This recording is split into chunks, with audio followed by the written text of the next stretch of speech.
So hello, everyone, and welcome to Concordia University's fourth space. Thank you for joining us for today's event, a series of show and tell demonstrations of Concordia-led and on community-driven open initiatives. To help situate you, we are streaming to YouTube live from fourth space, which is located on unceded Indigenous lands in Tiohtià:ke, Montreal.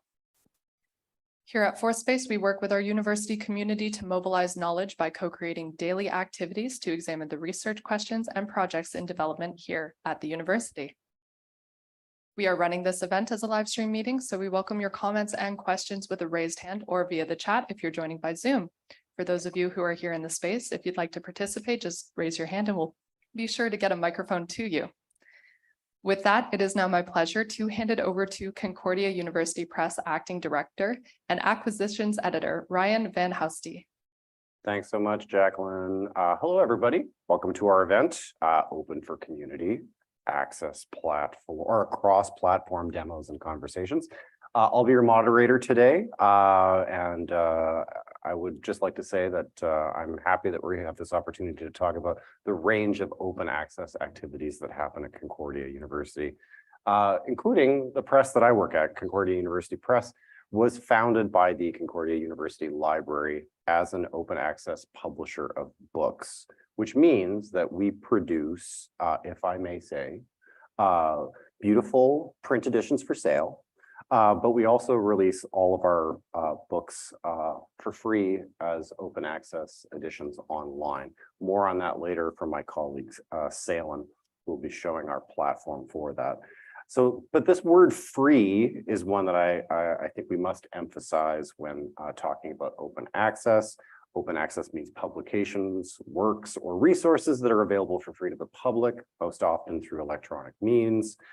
So while open access is often thought of in relation to journal articles, online resources, or the occasional book, there are more kinds of open access materials and many different kinds of platforms that are produced. So for instance, there are open educational resources in the form of free textbooks or open data that can be shared so researchers don't have to duplicate the same efforts of intensive information gathering, so they can also be transparent about how they form their conclusions. Now, I'm deliberately showing off Alex Ketchum's book, Engage in Public Scholarship, which we published last year, because it contains so much information that's helpful about open access and thinking about how to multi-platform your research findings. Alex discusses a great number of genres and methods of dissemination that can be used to connect you and your work with other readers. So this book is in print as an object that's for sale, but it's also available for free on our Manifold platform. So that's two platforms right there. Today, we've assembled a number of people from the Concordia community to provide quick show and tell demonstrations of their own works and their forms of dissemination. After about half an hour, we'll have a quick coffee and snack break to restore the blood sugar, and then we'll have a second slate of demos followed by room for questions, discussion, and the opportunity for participants to sum up their work with key takeaways about their contributions to the larger open access ecosystem. I expect to learn a lot from the participants that we have assembled today. And we hope that through this event, we can give you all a better sense of the range of open access and open source materials and platforms so that you can access and share research and find ways to share knowledge with new audiences and communities. So we want you to find the right tools for the right job. Today's event is part of worldwide events held under the banner of the annual International Open Access Week. This year's theme is community over commercialization. So we've encouraged our participants to think about how their free non-commercial works have been shaped with reaching specific communities. But before we turn to our participants' presentations and discussions, we wanted to both welcome and pass the mic over to Concordia's new university librarian, Amy Buckland.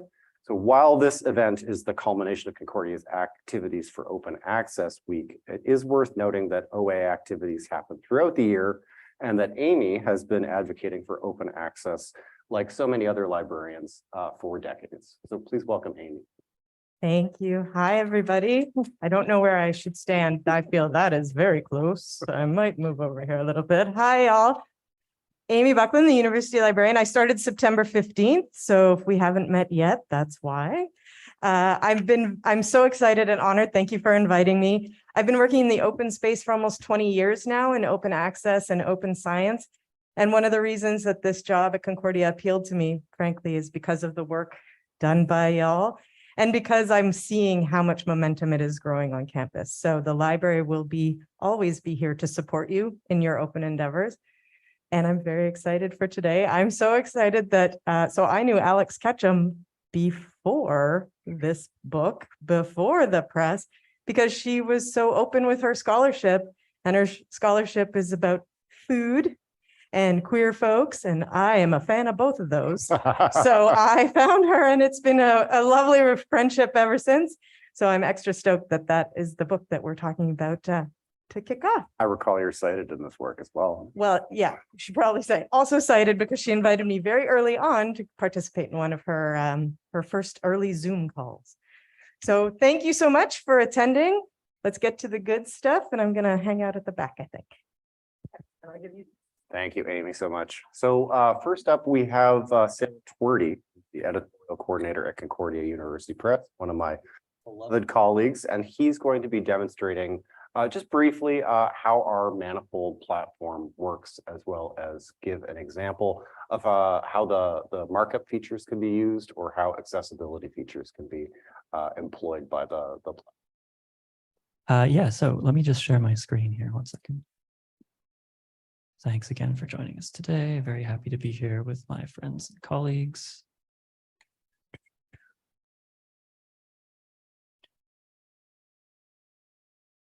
Everybody can see? Great. Okay, so this is Concordia University Press's instance of Manifold. Manifold is, I should say, an open source software developed by the University of Minnesota, the CUNY Graduate Center in New York, and Cast Iron Coding. And we signed on to a pilot project with Manifold in, do you remember when, Ryan? I think it was a pilot project in 2017. 2017. Maybe 2018, but it was early on, before the book, before the press had any books published. Yes. Yeah. So our books have been entering into the space of Manifold since we started publishing them. It's a nice one-stop shop. You can see all of them right here. And I find it's a very attractive interface. And it's very user-friendly as well. So to continue our focus on Alex Ketchum's work, why don't we go in and open up her publication on our Manifold instance. So you can see that there's all the same bibliographic information here that you would find on our website or any book website. There's an option to order the print edition, which will take you, as you can see. Ooh.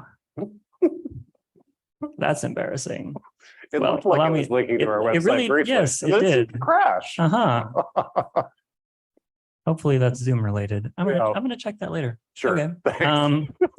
Anyway, in theory, the option exists to buy these books, or you can read them online. So it's more about open access today, anyway.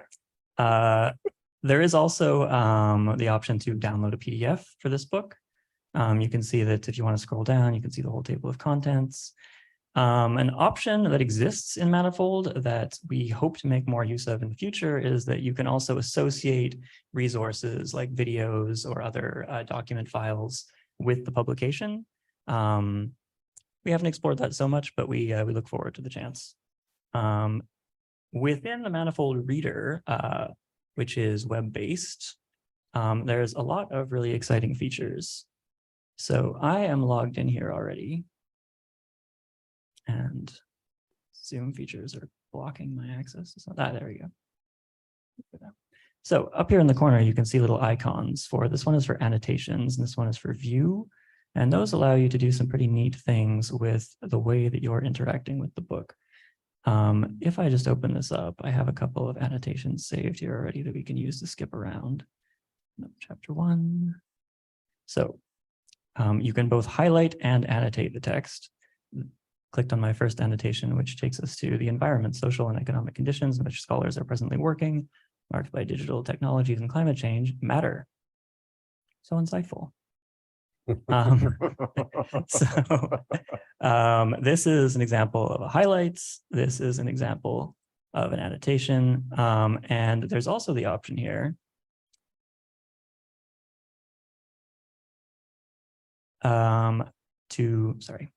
the option of using reading groups, which is another affordance of Manifold that I think sort of has great potential to be developed.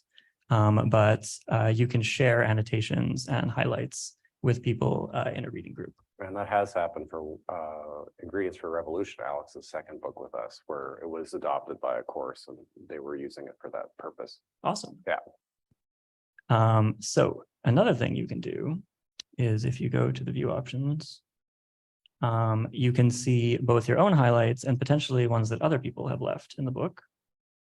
And if you want to work with the accessibility options, you can change the size of the text or the style of the font. You can, right now it's in serif, which is the default, which matches what the publication looks like in print.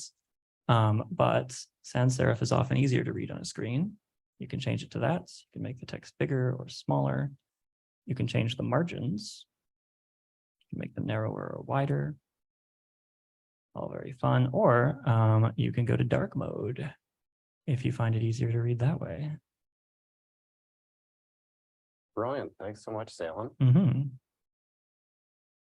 Some other nice features, just for example, this is, hardly exceptional within an ebook, but as you would expect, you click a footnote. Yes, I do like this feature a lot. This is actually easier to read, not in dark mode, in my personal opinion. There we go. Yeah. And it'll link you back to the text. Of course, yes. Yeah. Terrific. Okay, yeah, that's pretty much the stuff you can do in Manifold. We encourage you to check out our website there. You want to give the URL just for anybody that's listening? Oh, yeah. So for the Manifold instance, it's press.library.concordia.ca. Our regular website, if you want to look at that, is concordia.ca/press. Thanks so much. So next up, we have Rachel Harris, who is the scholarly publishing librarian here at Concordia University. And also Chloe Lay, who's the teaching and research librarian at engineering and computer science here at Concordia University Library. But I think Rachel's up first. Okay, so welcome to Open Access Week 2023. The theme is community over commercialization. Designed by the students on the OER team that I work with, Sarah Fackery and Lena Palacios. You're looking at a postcard for OA Week with the QR code brings you to the upcoming events in and around Open Access Week happening at the library. We'll start by looking at open access, the genre, in terms of articles, looking at Spectrum, our institutional repository, which is on ePrints, ePrints being an open source software. Here, I'm leading us into Spectrum, and here we can see when the video is clicked that there are all kinds of items in Spectrum, and Spectrum's easy to get to. Googling Spectrum at Concordia, getting into Spectrum, and then there are download statistics which highlight how items in Spectrum gain significant visibility. There are articles, books, book sections, data sets, monographs, videos, of course, theses and more. I'm in the article section and going to one of the most, or the most downloaded article, the effects of social media-based brand communities on brand community markers, value creation practices, brand trust, and brand loyalty. And in the download statistics for 2023 alone, there are 180 to 200 downloads per month.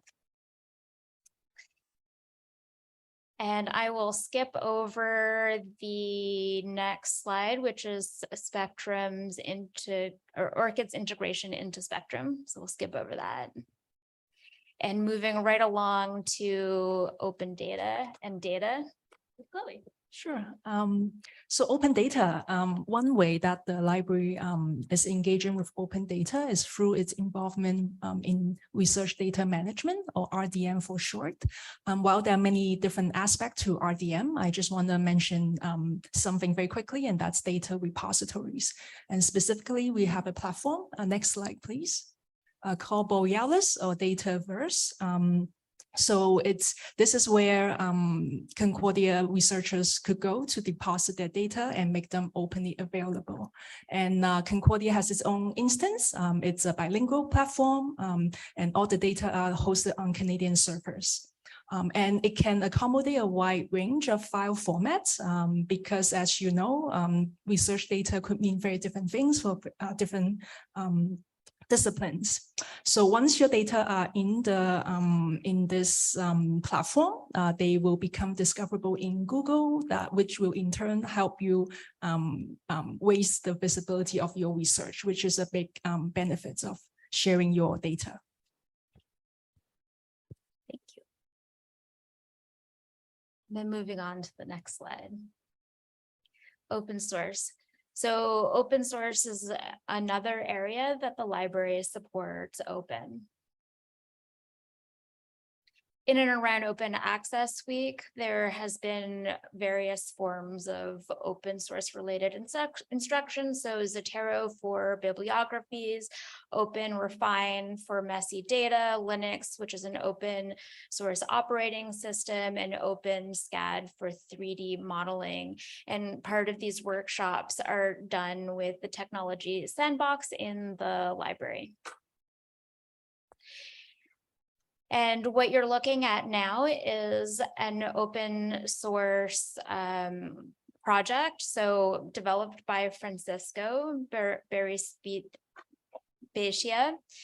And so how Francisco defines successful open source projects is that they're community-based and that they can be reused over time, and that new applications can be inserted into them. And so this is an example of a reuse of open source code with our Open Access Week quiz, and you can interact with it yourselves, located behind Amy in the back during the coffee break.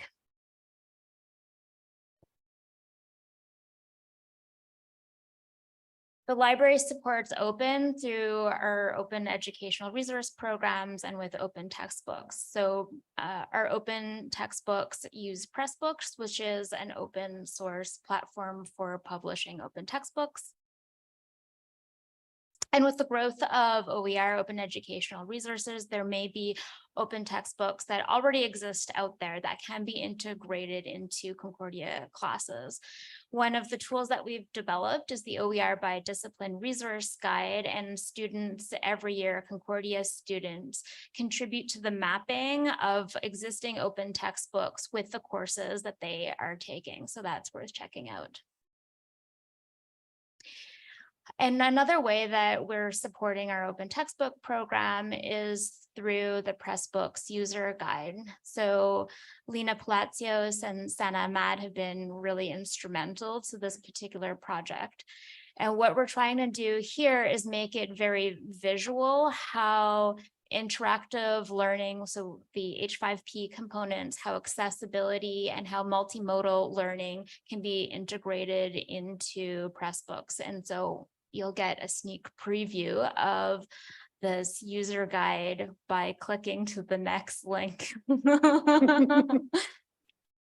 which should be the tab right beside it.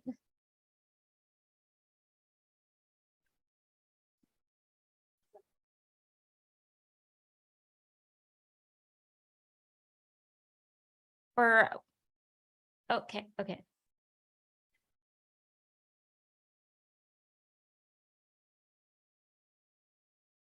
Okay, so yeah, sneak preview. So we can scroll down and we're highlighting innovative examples in Pressbooks through the wider Pressbooks community internationally, but also through our university, and then breaking down how these kinds of components can be easily used in your open textbooks. So let's go to the, scrolling up, the innovative examples from our community. Clicking on there and then scrolling down.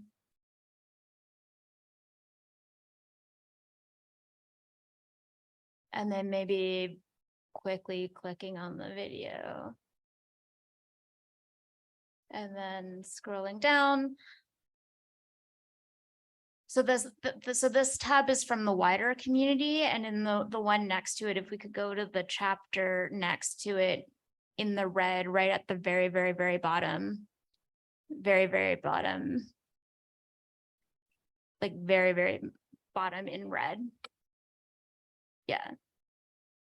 Okay, and then here are some videos on that break down how you would then integrate and set up Pressbooks. And the two tabs before showcases examples from our community here at Concordia, and we'll get even more of a sneak preview with the journalism department in the lineup for today. If we could go back to the slides themselves. And now I'm wrapping up. So the library support's open, and the library support's open through our institutional repository, our open textbook projects. If anyone wants to apply for a grant, the submission period is now. If we can move to the next slide. The next slide. So our institutional repository, for questions about different kinds of work types that can be put into Spectrum, there's the contact information. Next slide. And then for data. Yeah, that's the email. Yeah. The next slide. If you want to continue the conversation on open source, I'd mentioned the technology sandbox, and there's also colleagues, Josh and Mike, who are really into open source. Next slide. And then for open access articles as well as OER, I'm also a contact person. And thank you very much. Thank you both. I've always enjoyed talking to both of you over the years about all these initiatives and learning more. And I just keep wanting to say free textbooks, right? So congrats to all of your efforts. It's really exciting work. Just a quick question for both of you. Do you think that there's a divide between open scholarship and education? And how might you see the bridge between these two major areas of the open movements? Shall I? Okay. That's an excellent question. So in some ways there is a divide in our portfolios as librarians, as well as professors. The research and service/teaching are in different areas of our portfolios. That would be an example of a divide. Or administratively, innovation in teaching and learning is in a different area in the university than the research sector at the higher level of the institution. But in some ways that divide can and is being bridged. Examples of that are how with open source workshops, some of them that I highlight, these are ways that we can think about teaching and learning with data that then contributes to research. In open educational resources, closed scholarship can be described in an OER, and then that then makes it accessible. We can use open bibliographies in open educational resources. And we can integrate open access articles and chapters from open access books into education as well. And teaching practices can generate inspiration for research. So for example, an assignment could be that students do a book review, and in some ways book reviews are a form of post peer review, where with a collaboration with, say, a Diamond open access journal, this could be a great way of generating book review content while working with publishers and getting students live exposure. So these are some examples of bridge points, and there are many, many more between scholarship and teaching, and with the open factor in there as well. Do you have anything you'd want to? I guess we were talking about this, something that may have contributed to the divide might lie in the licenses, because usually for OER, it may require licenses that allow adaptation, whereas for open access, open scholarship, journal articles, open access books, they usually don't allow adaptation with the ND clause for good reasons. So me and Rachel were talking about that yesterday. And Rachel, what was your response to that? Thanks, Chloe. I'm not entirely sure that is fully a barrier, because with open education, even closed research can be described, and that can then make it more open to the broader public, or a section of an article that's not for adaptation can be included, so long as the differences in the licensing is made clear in the overarching open educational resource. So certainly if the OER and the work of scholarship have a more open license, then it's easier to mix them together. And in some ways with Plan S and with the open scholarship movement, there's a push towards the more open licenses. Great. Well, thank you all. I really appreciate it. I would like to ask you to please leave the table after this great discussion. So welcome up the next participants for our next demonstration, which is Cristina and Ariel. And yes, please, thanks. A round of applause.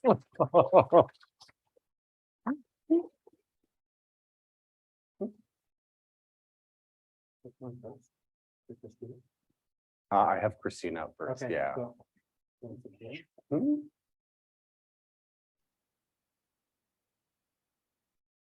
Welcome, Cristina. Welcome, Ariel. Hi.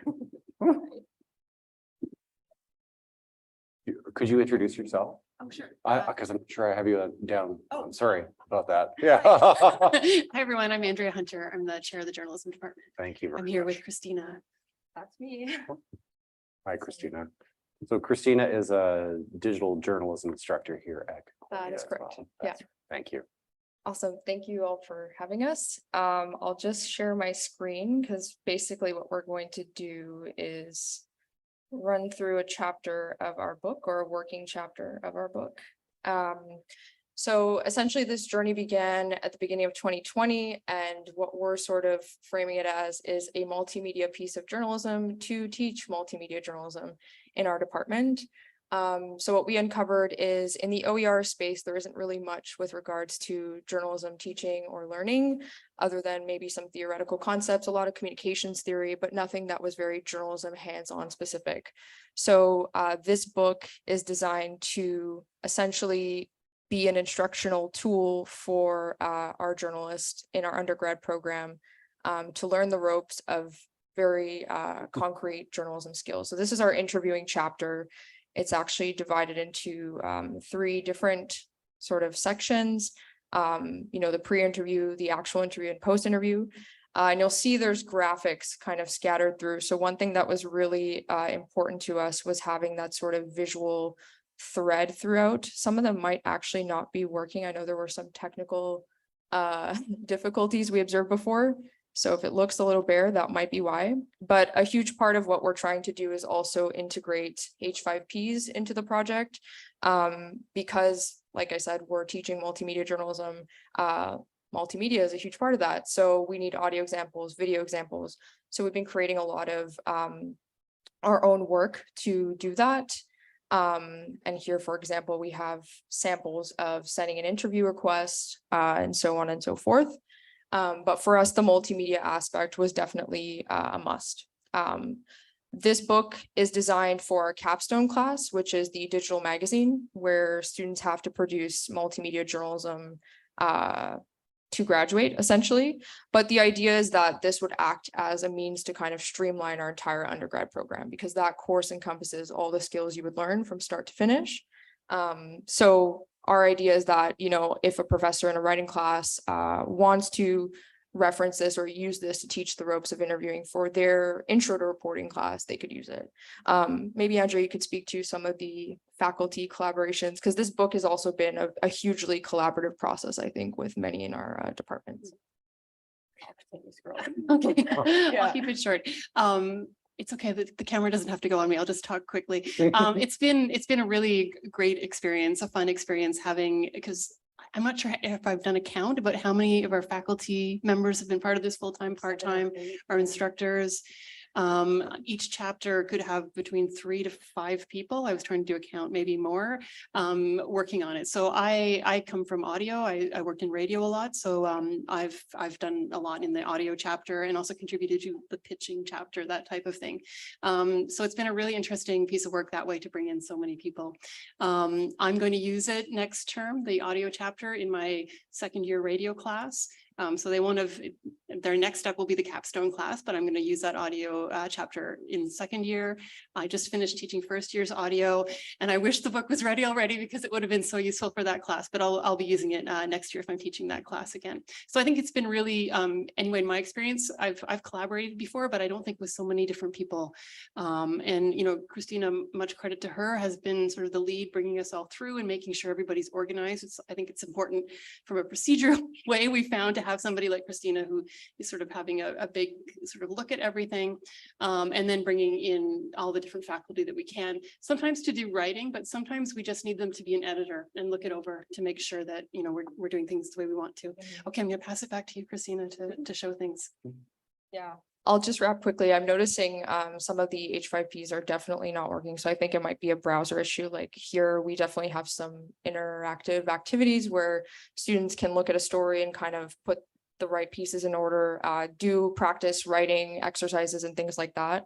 So it is something that we're paying a lot of attention to. The other thing I'd like to bring up, in addition to faculty help, student help has been instrumental for this project. In particular, the last year, we've had a student named Emily Palmer, who's done an extreme amount of research and development of many of these interactive components. I know we've bugged the library a dozen times. We're probably the most annoying people, always having technical questions and things like that. We're like, can we do this? Can we figure this out? So we're always trying to make it the best we can, but having a student on board who's keen and interested, I think, is really hugely beneficial. And we could have not moved the project along as quickly, I think, without her help. And even still, it has taken quite a while because there's so many things to do. And the thing about journalism, it's a field obviously that's in flux and subject to a lot of change. So one thing that is really appealing about an OER is that we can update it and revise it as the field progresses or new techniques and ideas kind of develop. So Such an interesting way. Sorry, yeah.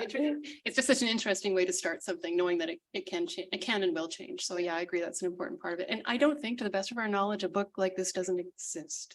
So this is so exciting to be part of it. I think that covers it for us. Well, thanks so much. What a cool project. And I just also want to send compliments where they're due for the interface. It looks really elegant, really appealing. Just congrats on all that great work. And I'm looking forward to seeing it when it's done. Thanks so much for sharing your work with us. And so next, you want to pass the mic down over to Ariel here.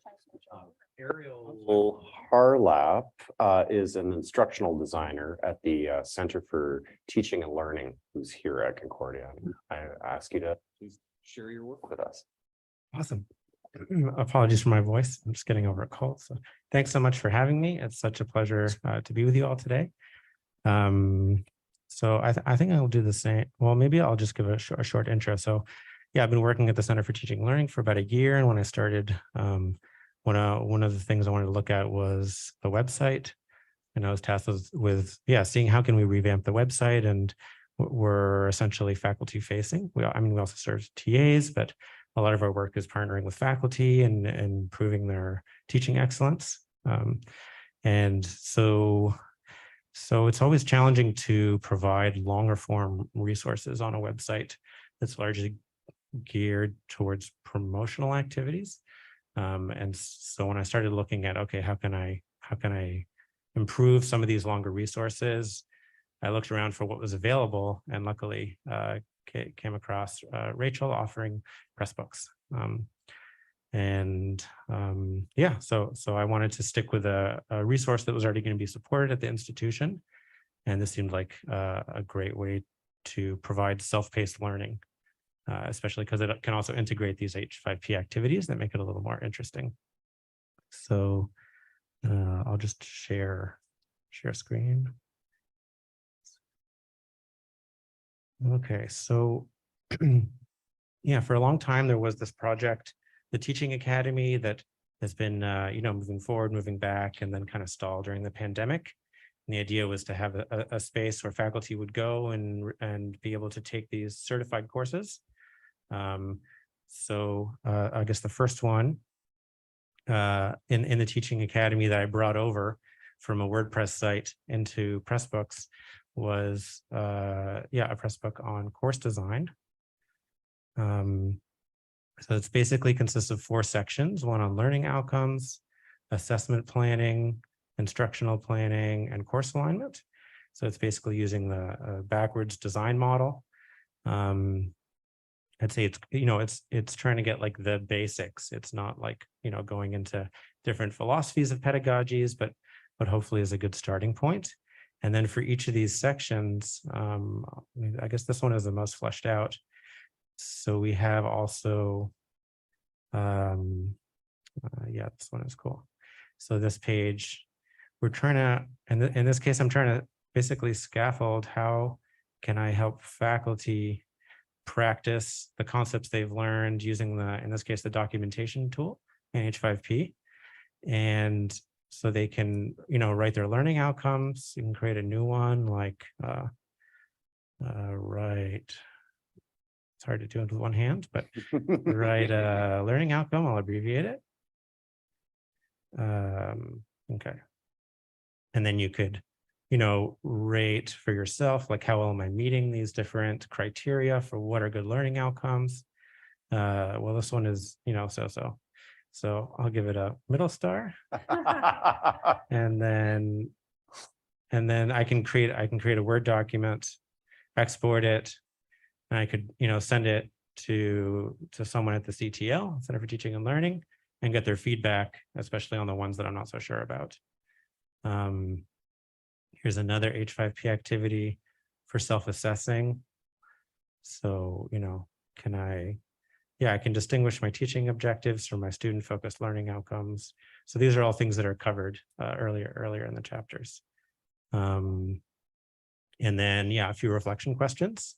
And then they're invited to book a consultation. So just to be clear, this is just for faculty and staff at Concordia University, even though it's like an open educational resource. And the idea is, there's all these Center for Teaching and Learning, like across all these universities.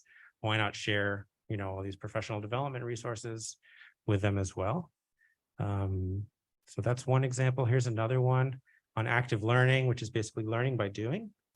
And in this case, I guess the page that's most worth sharing is the summary, just to show you there's so many different kinds of active learning activity types. And so here's like a table that gives you a short description of each. It links to each of the pages. It highlights the promoted skills. This one I really like, so let's look at this one. A lot of the content is basically embedded videos, because there's a lot of great content already that showcases each of the activities. So why recreate it? We can just embed it. Oh, I got to fix that image. But yeah, because it's an OER and Pressbooks, it's really easy and fast to do. So that's the second one. This was a resource that was on our website that was like spread across multiple pages and a little difficult to navigate. And I feel like is much better contained here. And then this third one, this one was led by Nash Sumar, the instructional designer for inclusive pedagogies. And he wanted to provide a longer resource specifically on inclusive pedagogy. So this one covers course design, classroom environment, and course delivery.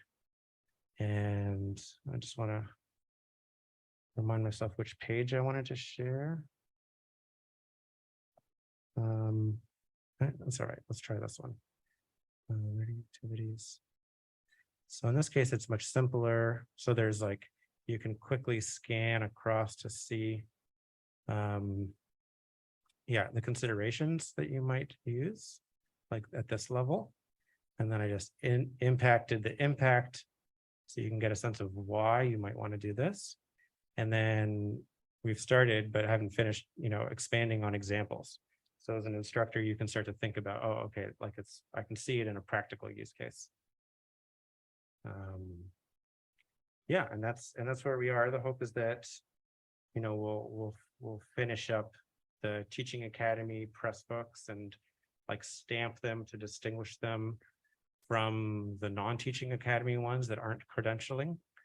And then faculty can use those as a demonstration of teaching excellence, say for, award applications or, I don't know, job applications, whatever may be useful. Great. What a good showcase of resources for both students that are very specific to a discipline, but then also broad for instructors. It's just really helpful to know that this even exists, especially for people who are approaching the classroom for maybe the first time, or maybe have been out of it for a while, or want to consider new pedagogical strategies.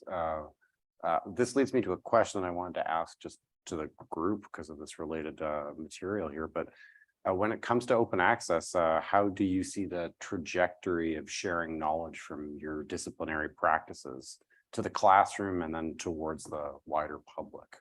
I'll give you that one too. Now we've all got mics. I guess I'll jump in. I think in our case, it's pretty evident that even though, we've kind of created this with students in mind, what's the content that's in it is still applicable to budding journalists and even seasoned journalists. So our hope is, because there's not really many resources in this area, as I mentioned, especially like on the multimedia front, and very practical skill front, I think I sort of see us as kind of being Canadian leaders in this area, and maybe other universities might pick up some of the material and use it for their classes and adopt it and revise it how they see fit. And that'll kind of expand further out to, journalists who are starting their careers, to journalists in newsrooms who maybe want to, see what is the most current and up-to-date information available, especially when we talk about things like diversity and inclusion. We're hoping to include modules on that as well, and new, digital innovative tools that can be used by journalists. So that's sort of like our long hope goal sort of thing. But I definitely see that trajectory as we continue to like progress with the book. Like right now we sort of have our base chapters down or more or less finalized, but I feel like, I don't know, Andrea, you could probably speak to this. We have tons of ideas and ways that we hope to expand in the future. So like 20 or something. Yeah. So that's again, the beauty of OER is it's so expansive, and yeah, for now we have 10. Yeah. But I think on that list, we have something like 20 or so that we're like, we need to do this and that. So it will just go on forever, which I guess that's great for me. It gives me something to do. And great for journalists too. Yeah. Yeah. Good. I guess I could add, at first there was like quite a long conversation to figure out what license type we would use. Sure. I strongly advocated for CC-BY and not having the non-commercial bit added on, and eventually, yeah, other people agreed.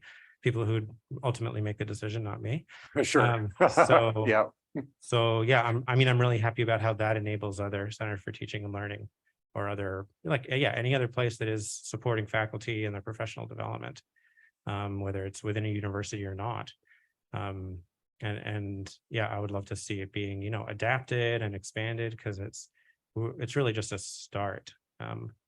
And it is challenging to, like, the textbook element of it is, I think, what has been challenging, in that it's like, we want to get the stuff out there and like have it be used, but there's almost like this pressure to have it be textbook quality.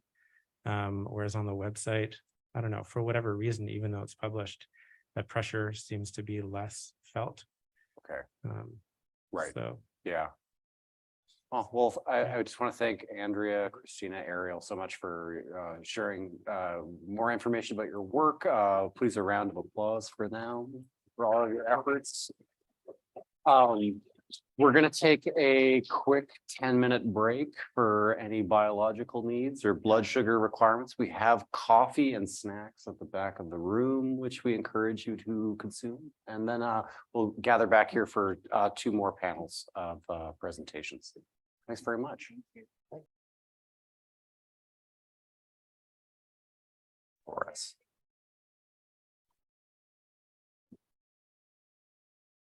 Two mics, good. I hope you don't have any. Kathleen doesn't have any. Traveling light. I'm, as you can see, I'm on paper. Yeah. Way to go. I did bring my phone for time, so. Thank you, everyone. Welcome back.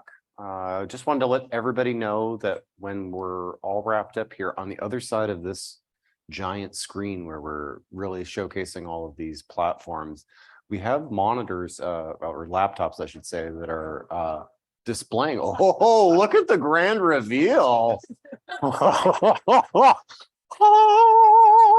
Let there be examples on the other side. Thank you so much, Fourth Space, for that moment of drama. You can interact with these all on your own, explore them, not just see them on this magical screen that lifts and lowers and raises whenever we need to. So let's cast the spell on it and lower it back down again. Amazing. That was more fun than I should have had with that. I wanted to switch to our next panel of show and tells and welcome Kathleen Vaughan and Pippin to the stage. Kathleen will first be speaking, and Kathleen Vaughan is a professor of art education and Canada Research Chair in Art and Education for Sustainable and Just Futures here at Concordia. Would you care to share your work with us, Kathleen? Thank you so much, and hello, everybody. I didn't, in fact, bring anything technological. The way that as an artist, as someone very involved in people's stories, community practice, as well as studio practice, a lot of my work tends to reside on websites, which we've all seen in one way or the other. And once certainly something's on the internet, it is accessible and public, and you have no control any longer over what happens to it. Yeah. So I guess as a creator, you have to be mindful of that. I'm less concerned about the work that I produce in the studio personally, my personal work being, kind of taken for granted or misused or reappropriated. It's not work I expect to do for commercial gain, the way a lot of artists, it's a bonus if there's a commercial aspect to your work. But I guess one of the questions I have is with the work I do in community settings where I invite people to share their work with me, to tell me their stories, or to contribute something visual to a collaborative project, then I feel a kind of a duty of stewardship to that data in a different way. And there's questions around what some might call data sovereignty as well. If somebody is sharing their work, under what considerations do we then reshare and allow it to become reaccessible? So some of those ideas I have some familiarity with from the work I've done through Concordia's Center for Oral History and Digital Storytelling, where there's a very strict ethics protocols around how you engage with people's work and make it public. And the people whose stories they are have a great deal of control over how that work can then be accessed. It's not necessarily open, or it's partially open, or it's open with restrictions. And so I haven't got a good answer about how to do that in my own work. What I try to do is be as transparent as possible about my own process and allow my own work to be used, and to be as respectful as possible about the others' work that are part of my practice, who working right now on a community stitch project. So it's a collaborative embroidery project. So people sit and stitch, a turtle into a landscape with the idea that that's a contribution to the larger piece and they know their turtle may be photographed. But if they tell the story from their cultural heritage of the significance of that turtle, I want to be more cautious about how I allow that to be made public and have that process be one of negotiation and shared understanding. So that's all I have to say about that. I've heard somebody characterize it as open as possible and as closed as necessary, right? Like, or in order to be ethical. I think these are great topics to bring up in a larger conversation about open access, open data, open source. So thank you for sharing that. Are there any websites that you want to direct somebody to? You said sure, there are things that people can see. There's re-imagine.ca is my research chair website. And then Learning with the St. Lawrence, all one word, .ca is a collaborative project I'm doing with artists and scientists and community members related to the St. Lawrence River and imagining positive futures and good, healthy ecosystems. oh, cool. Thanks so much. I really appreciate that. So our next speaker is Pippin Barr, who is an associate professor of design and computational arts here at Concordia. Pippin, would you care to share your screen? What do we got here? It's always goes well, right? So far, so good. I have control even. Okay. Hi, everybody. Yeah, my name is Pippin. I am an experimental video game designer.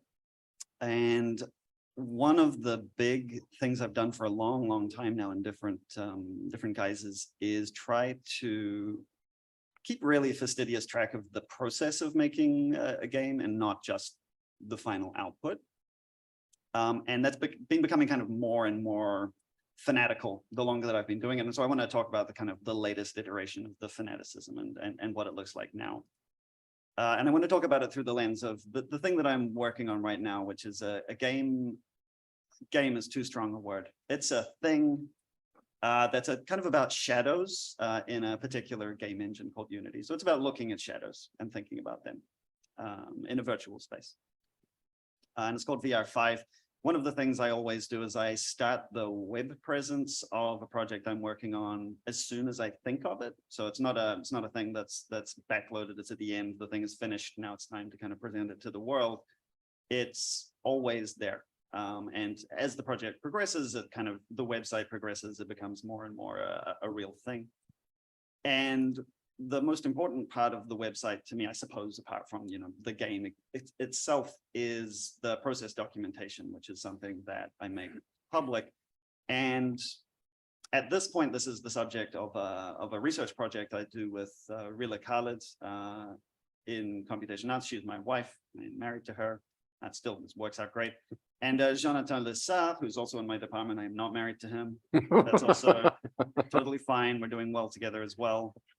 And we've got this project called Games as Research, which is all about this question of how do you document the design process, not just the final thing, but everything that led up to it. Particularly because we have a particular view of research creation and this idea of accountability, like that research creation maybe shouldn't just be, here's a thing, it's the research creation. It should be, how did this thing come to pass? Why did it come to pass? Why is this thing here? What does it mean? And so there are all of these kinds of categories of documentation. The most kind of legible, I guess, is the Dear Diary kind of process journal. So I'm constantly writing as often as I can bear to about what's happening. It's very, very conversational. I really don't try to think too much about who might read it. It's for me, but it's public. So there's a lot of swearing, a lot of not good things happening to me while I try and make a game. So it's hard. And I try and include screenshots. I try and include different kinds of media to sort of keep track of what the project looks like. So there's a sort of there's a reference point as I go. And then there's another really important document, which is the why document. So again, this is very much inflected towards research creation, but if you're making something and it's research and it's creation, why are you making it? And there's definitely a place for more instinctive creation, and then you kind of try and learn why you did it later on. But at least in my practice, I usually try and have some very strong conceptual point that I'm making before I start the project, and then I document it, and I do that iteratively. So I keep asking myself why as I work, because very much in keeping with my favorite design theorist, Donald Schoen, who wrote a book called The Reflective Practitioner. I'm a very, very strong believer that as you engage with the materials of design, of creation, you're learning so much about what your project is and wants to be. And so you have to keep updating what it is that you think you're doing because it changes. I'm sure we've all experienced that. And then the kind of the tech bit, this is the big open access-y, open sourcey moment, is that our research project centers around this technology called Git, which is a version control software normally used by software engineers to keep track of their projects. The very basic explanation of how that works is that it's a series of snapshots of a project. So all of its source code, all of its images, its sounds, etc., are captured at each stage along its journey towards becoming a real thing. So this is, you know, Molasses is the title of a journal entry that I wrote because things were not going very quickly. Playing with buildings, still playing with buildings. These messages represent not just my thought there, but the entire project state at that moment in time. And one of the insights that we had with this research project is that rather than just having these kind of pithy, like this is where I'm at, you can actually write quite a lot associated with a specific moment of your technical practice. So this is very much about connecting the technical practice of making a digital game, a digital something. That moment where you do something to the project, you can reflect on why you did it, how it relates to the overall design objectives, etc. So we see this as this opportunity to really reflect on the technical aspects of what's going on. Again, totally publicly, this is just a public website that just continues to exist and embarrass me sometimes. And then just to kind of wrap up a little bit, one of the amazing features of this, and this is especially true for games or other interactive media that exist natively, especially on the web. One of the things that you get with this is the ability not just to read these journal entries or to read these whys or to read the commit messages. You can actually return to the project as it was at any moment in its history. So this is a very early image of the project, but this is playable on the web. So I can actually experience the game as it was. At all of these different times, I'm trying to texture a landscape. I've never done that before, so it's like this horrible looking thing. Then I put grass on it. It suddenly looked amazing. I was very pleased with myself. You can walk through this grass and experience this empty landscape. I started making buildings. That's very difficult, it turns out. I hate those buildings. And then there's various iterations of buildings that I hate. I play with kind of the pinkness of the light there to think about what it would be like to be in this landscape at dawn. You can experience all of these things, right? And there will be a final version that is this is what it is moment. But you can go back in history and see everything that it was, why I was doing what I was doing, what I thought about the technical aspects of that, what I thought about the philosophical aspects of that. So that's kind of the project. And I do this for every game. It's not just this one here. And just a final word, the great thing that this allowed for is I recently had a book published by the MIT Press, The Stuff That Games Are Made Of.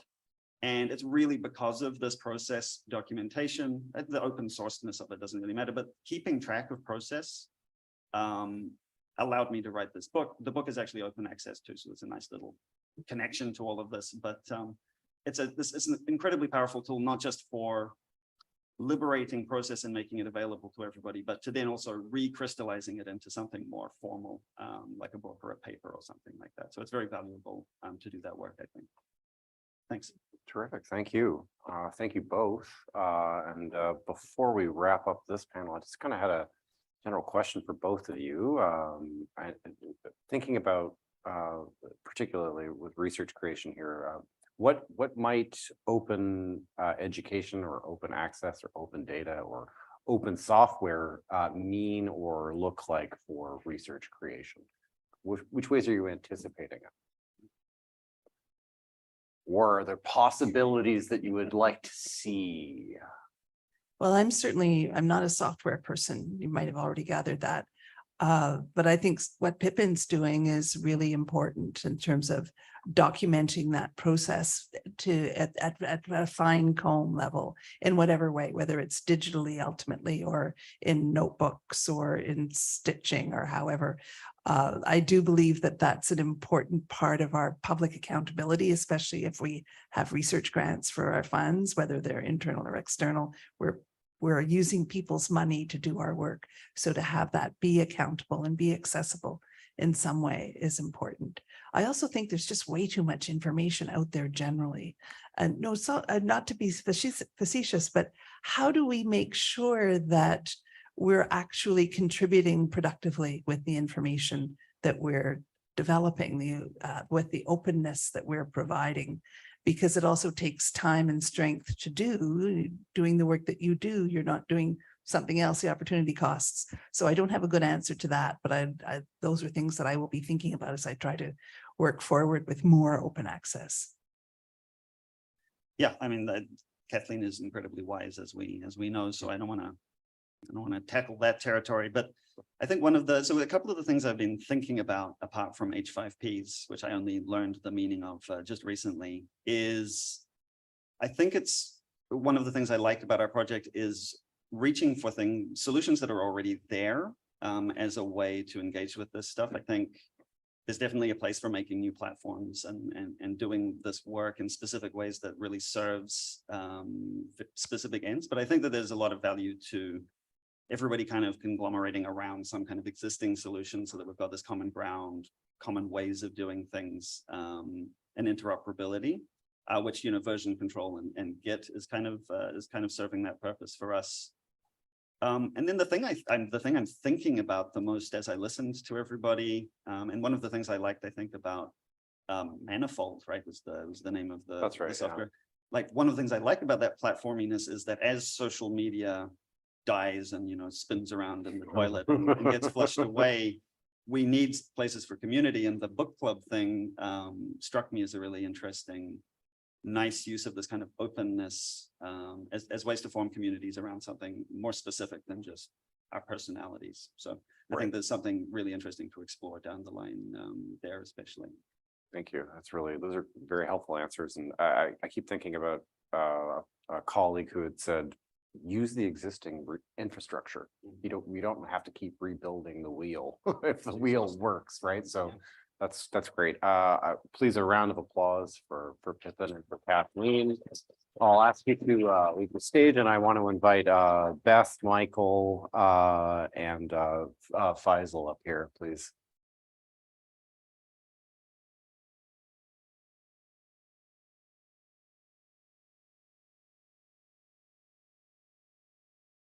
Thanks, gang. Welcome.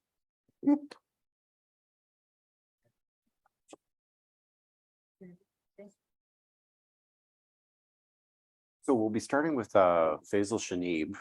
Faisal is a PhD student and junior associate of the Loyola Sustainable Research Center here at Concordia. Please let us know about your work. Certainly. Hello. I'm going to mention another role I have, another hat. I also work for the university at the Facilities Management Department, and that is the genesis of this journey I've been on as a researcher. I work on waste management services, and sustainable waste management in particular is my passion. Yeah. Cool. Yeah, but I think there's some slides I was going to present. Is that? Have we got those on? Oh, there it is. There we go. Okay, yes, Great. there. Okay, I just need to locate it in Magic view. again. I'm there. Okay. Yeah, so that's my introduction. Is I've been actually a Concordian since like 2008. I did a master's here in building engineering, civil engineering, and I was learning about waste management technology, like how can we treat this stuff that we're producing, and that was really interesting. But then I got sucked into actually trying to do it here on campus. At the greenhouse at first, I was like invited into the space. I started feeding worms food and pooping out the good stuff. And I realized I can actually learn I can do what I'm learning, right here on campus. And that transformative experience sort of informs my research and where I am right now, which is trying to use the campus as a living laboratory. So we're going to go to the next slide. I'm going to talk about where I've ended up right now doing this kind of research. Waste management, as many of you have heard, is not doing well on the whole. Globally and here in Montreal, we're doing okay, but we could do a lot better. And we use certain metrics to decide whether we're doing well or not. Mostly, we try to make sure things are not out in the environment. So we're collecting it. And two, we don't want it to go to the landfill if possible, if it can be recycled, composted, reused, and we want to produce less of it. And generally, we just measure it with weight. That's like how we decide whether we're doing well, how much weight is going to all these different locations.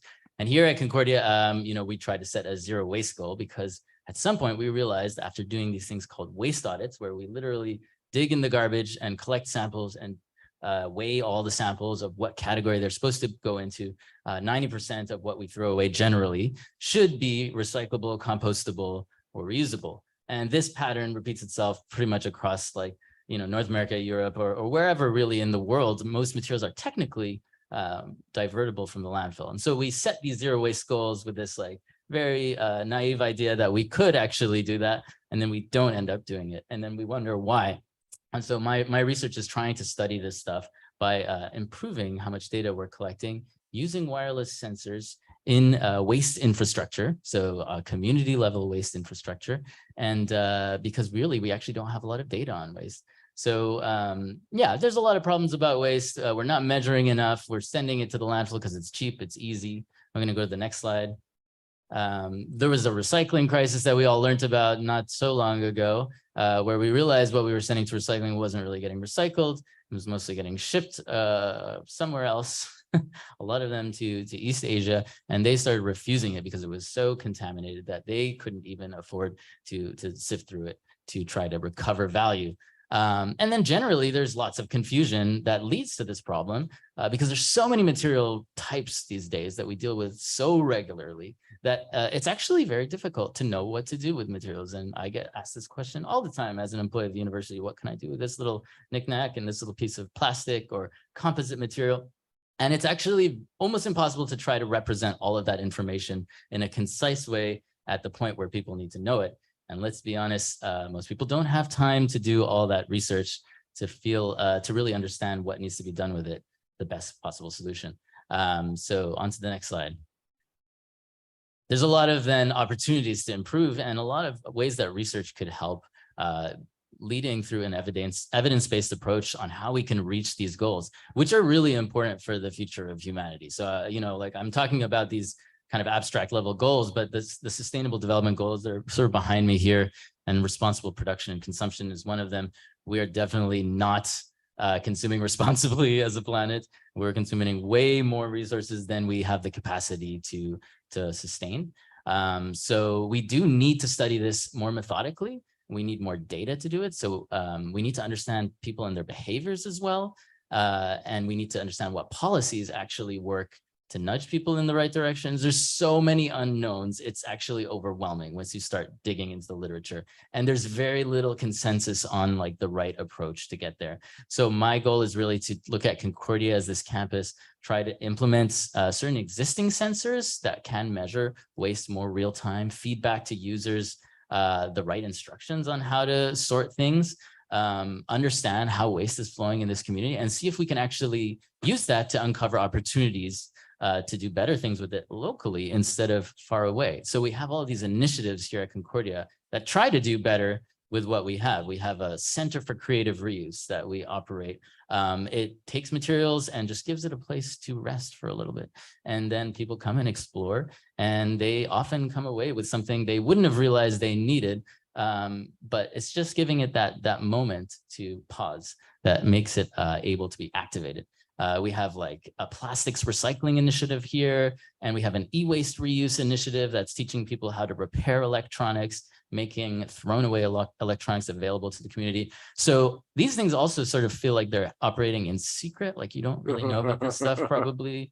I'm gonna guess, like, if you want to do show of hands, like how many of you know about these initiatives? Like, yeah, okay, some of you do because you're part of it. They're like Genesis, but and that's great. But if I asked an average crowd, you would know, and you should go and I work in this building. Yeah, exactly. And so marketing, communication, these are still challenges as well, getting the word out. But like, what if we could do that in a way that was like connecting with people when they needed to know that, right? At that moment when you're throwing something away, and then you can know what to do with it.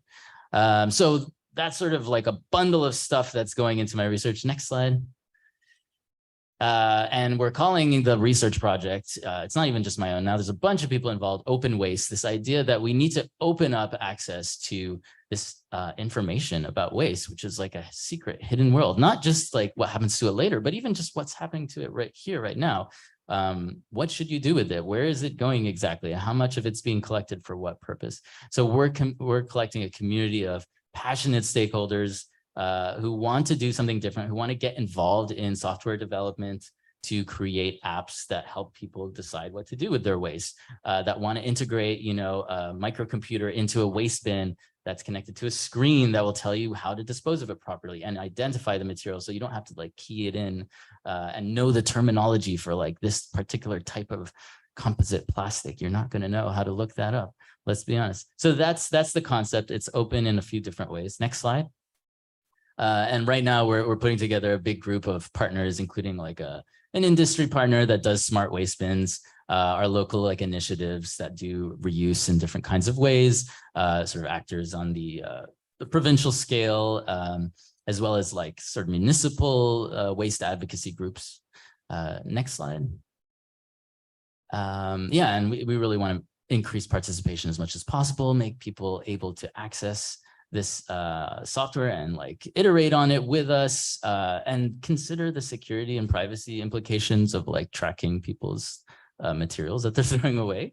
And it's really important that we feel that we lead this from a community perspective rather than have companies. And this is the trend right now. Like if my, you know, recent research has uncovered all of this like smart waste developments is mostly being done like by companies who are using this to like improve sorting methodologies like away, or like implementing smart bins, but not really making that data totally available to you, right?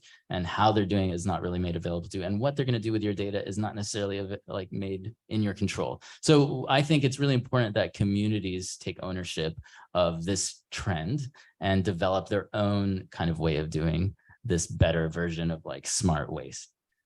Okay, so that's generally the values and the principles we're looking at. Next slide. And so I sort of imagine this future where all of these different points of like potential material flow could be activated by more sensors that improve the way we manage waste. So it's like where you are, it's away, it's in these big containers, it's the haulers, it's individuals with their apps. And there's a lot of different ways we could use this data. I mean, we could not only like nudge people to do better, but we could also implement like policies that charge companies for all of the waste that we're throwing away. And you would actually know how much different companies are contributing to what's going in the garbage. So that's like a tough idea to implement. You'd have to have this everywhere, but I think we might be heading in that way. And so we want to study the potential for this to be applied maybe at this local scale. Next slide. So one thing we've worked on already is like a mobile app. We worked with some capstone students in software engineering to be able to identify the material that you're throwing away and give you like detailed instructions on where to throw it here at Concordia and for the best possible like sorting option. And we're basing it off an existing government agency mobile app called Sava'u, which means like, where does it go? And the app is pretty nice. And it's like a couple of hundreds of categories that you can like search through and find out what to do with your stuff. So we're trying to make it so that we can identify materials on the level of accuracy or granularity that the app's categories sit at. Next slide.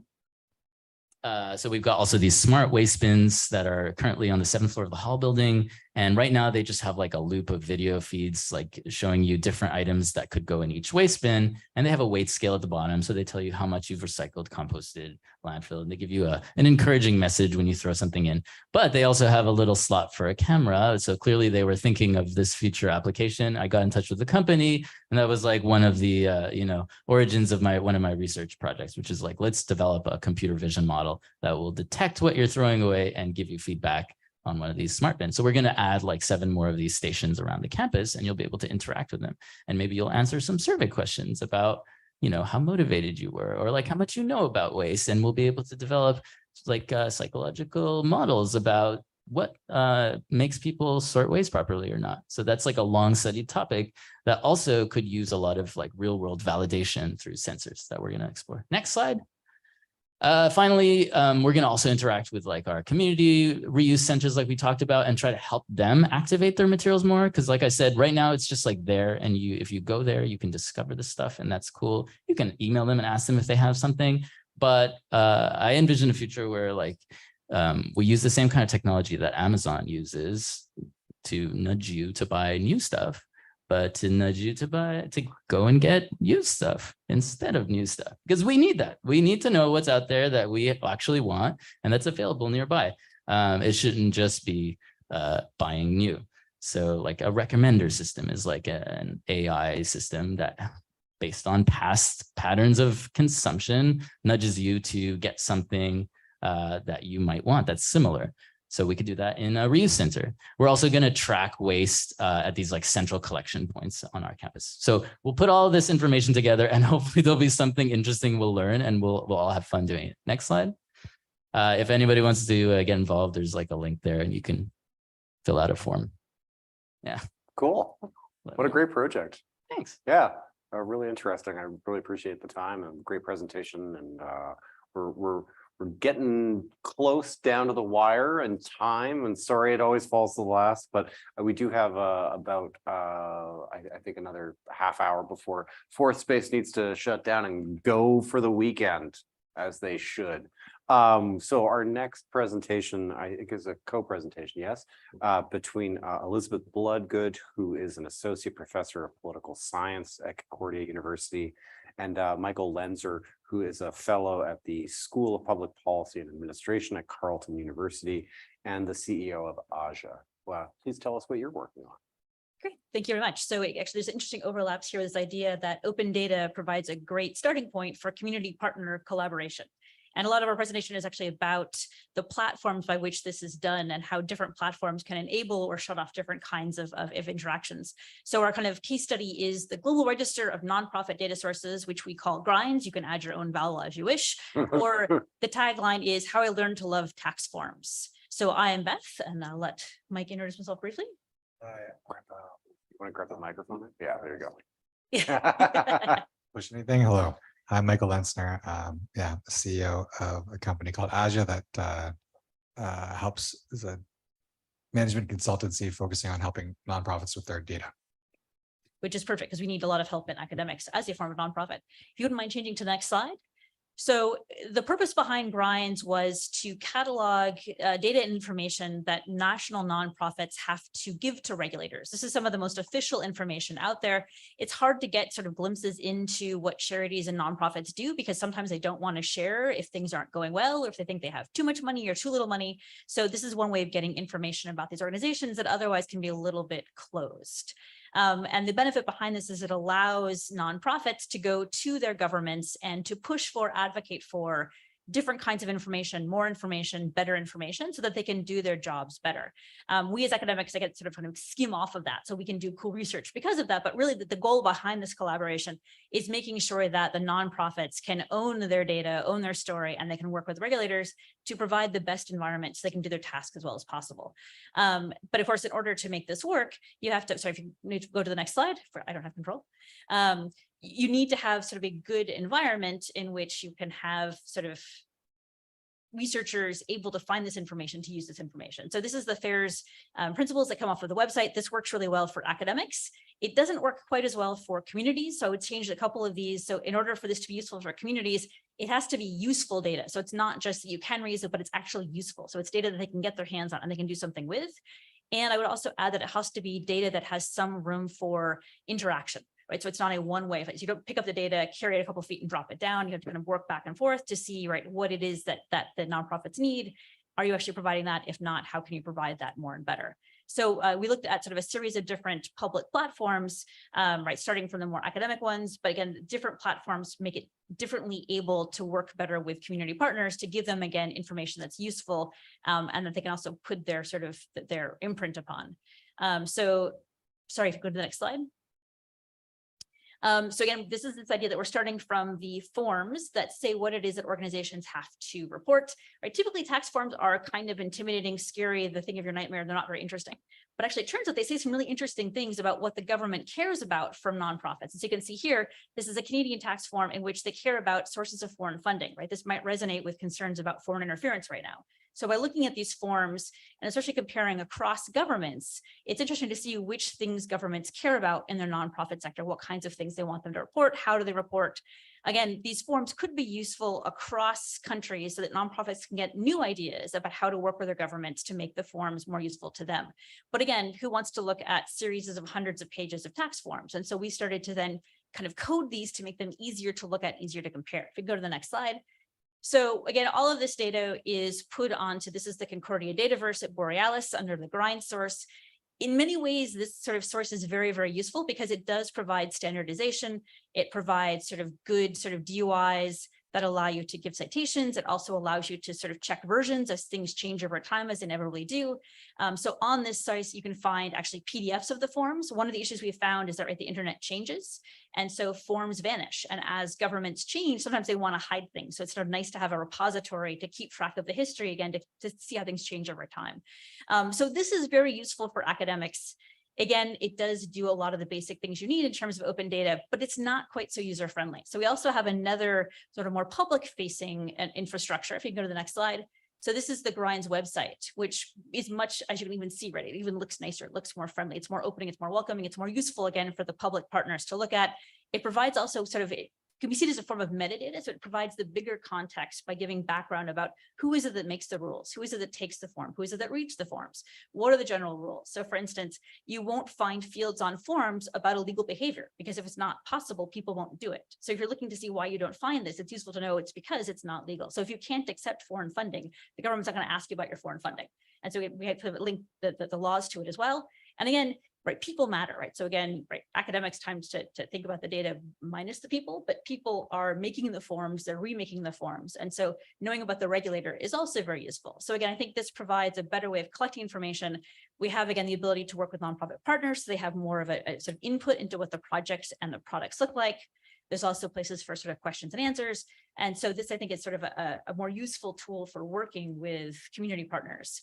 But ironically enough, actually, if we can go to the next slide, Wikipedia is even more useful in some ways. And again, this was not really meant as sort of a public repository, sort of a public interaction device, but at the same time, it does allow people to go in and to edit, to ask questions, to sort of put on flags. And so we use this as a way of giving background information about the regulators. But again, it's done in a way that's even more accessible and more targeted towards sort of public and sort of community partners as opposed to academics. So I think there's some interesting lessons to be learned that different platforms have different purposes.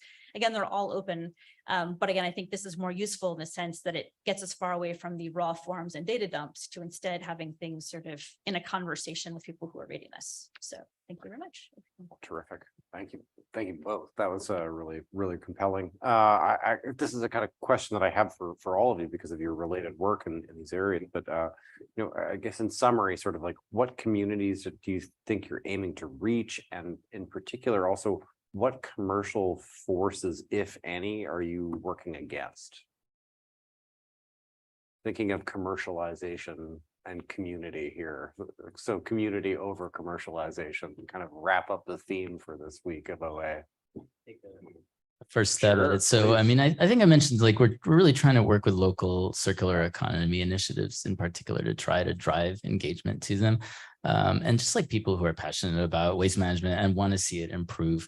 I get like students as well often come to me in facilities management saying like, can I get, you know, your waste data from last year? Yeah.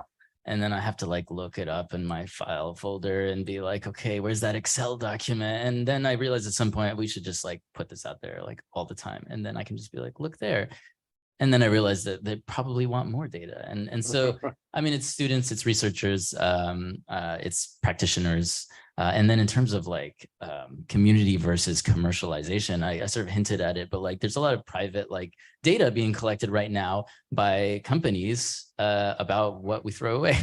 They're making smart waste bins and they're not gearing themselves towards like sharing that data with the community for probably a good reason. There's probably like privacy and security reasons for that.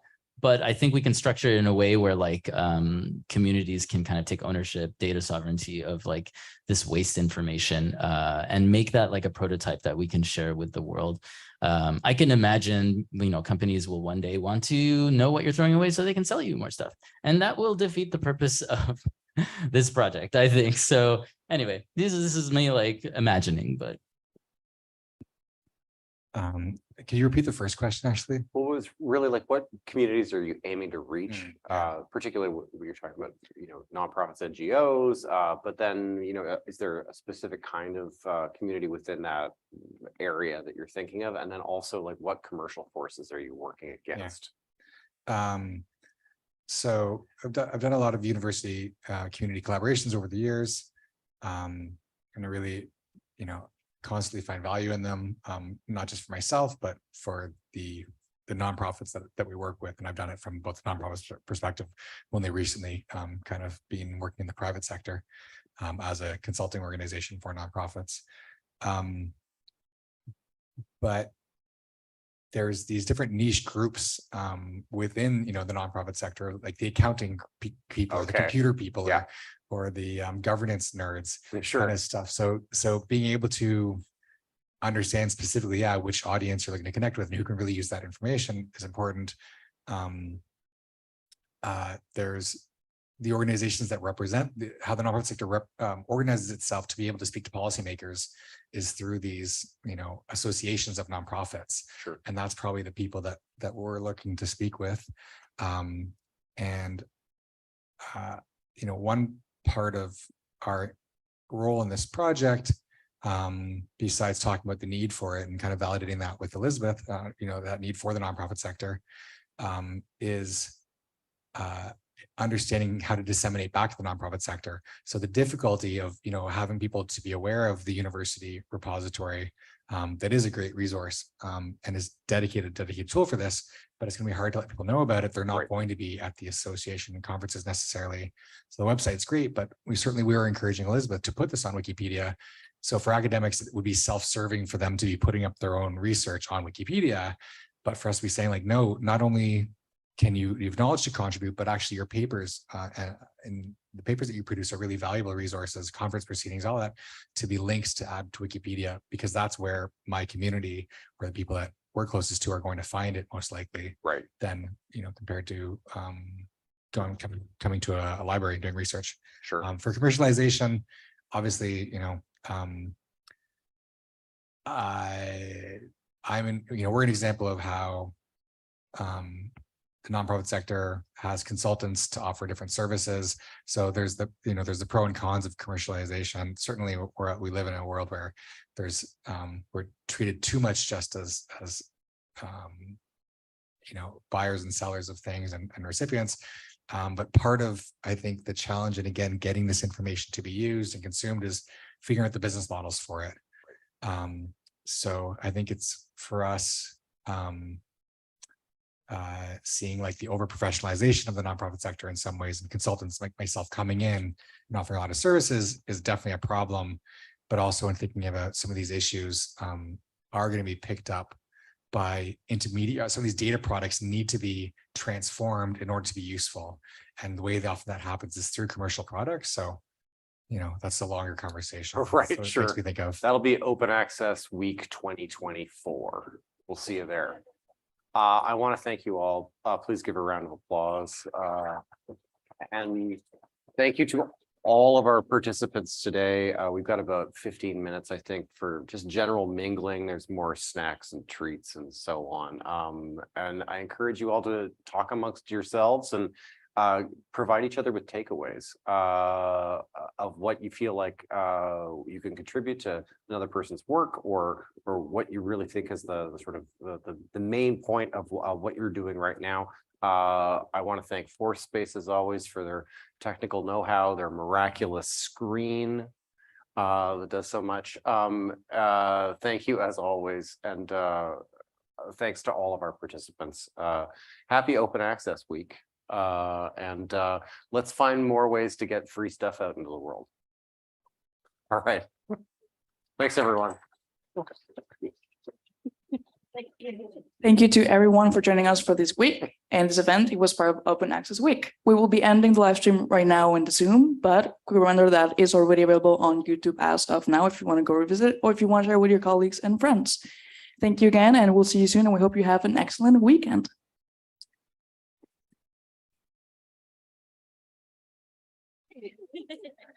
Thank you.